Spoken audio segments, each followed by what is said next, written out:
I grew up in what you would call a hockey family.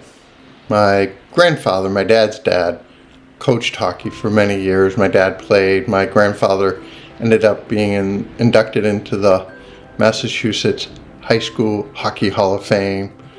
Two of my older brothers, Kevin and Paul, really got into hockey. And so my dad started coaching because of that and actually helped to run the league in our town. My mom ran the scoreboard at the games, things like that. So we were around hockey rinks all the time. So when I was 6 years old, I decided, well, I'll give this a shot. So I started playing hockey. I won't say, I have to put it in quotes because as most sports endeavors, I was not good, which is probably an understatement. And I played for about 3 months.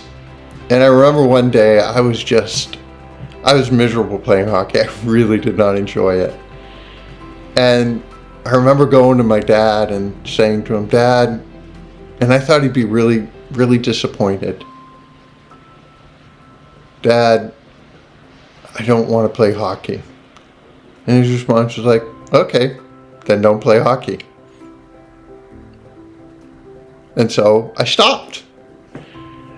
I remember how happy that made me feel.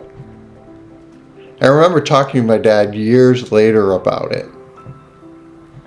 He said, "Dad, you don't know how good it made me feel that, you accepted the fact that I didn't want to play hockey. I really knew you'd be disappointed." He's like, "Disappointed?" It meant I didn't have to get up at 4 o'clock in the morning anymore. I was ecstatic you didn't want to play anymore. It was in that moment that I realized why my dad did it all. It wasn't about him. He ran the league, he coached hockey, he drove us to practices. He did all that because it's what we wanted. It wasn't about what he wanted. He was going to give us what we wanted.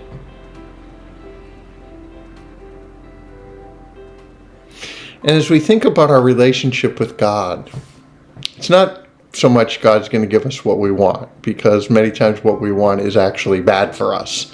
And I know my dad would never have given us anything bad for us. But God really does act in many ways the same way as my dad. Or maybe I should say it the other way around. My dad acts like God. It's that God wants what is best for us. So often I'll hear people complain about the rules, about the regulations, about, God doesn't really care about X, Y, or Z, whatever it might be. And what I'm really hearing, whether people want to accept it or not, is this is what I want to do, so God should accept it.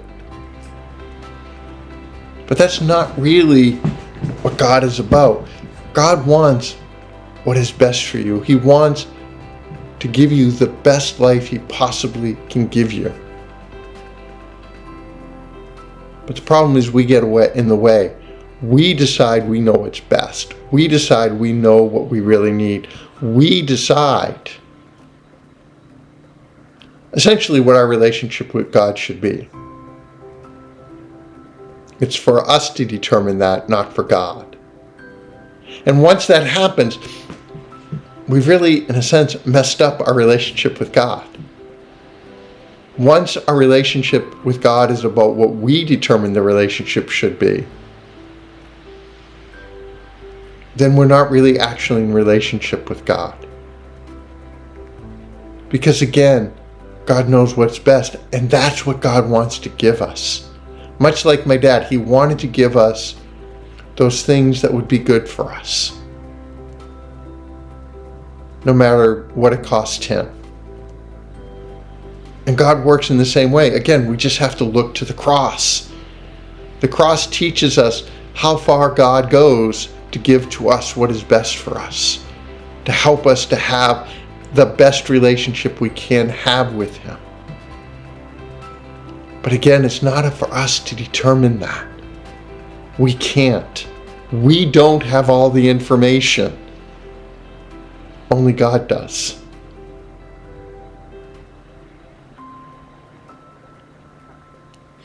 It's so easy to fall into the trap, to decide that I know what's best, that I know what I need, and that whoever disagrees with me, hates me, thinks I'm a horrible person, whatever it might be.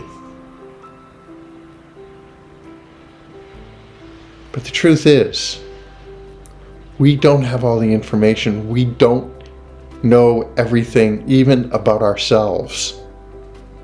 The only one who really knows all of that is God. And God wants to give you all that He can. He's willing to suffer for you.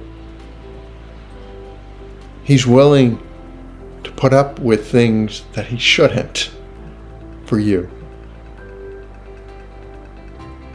Simply because He wants what's best for you. God bless.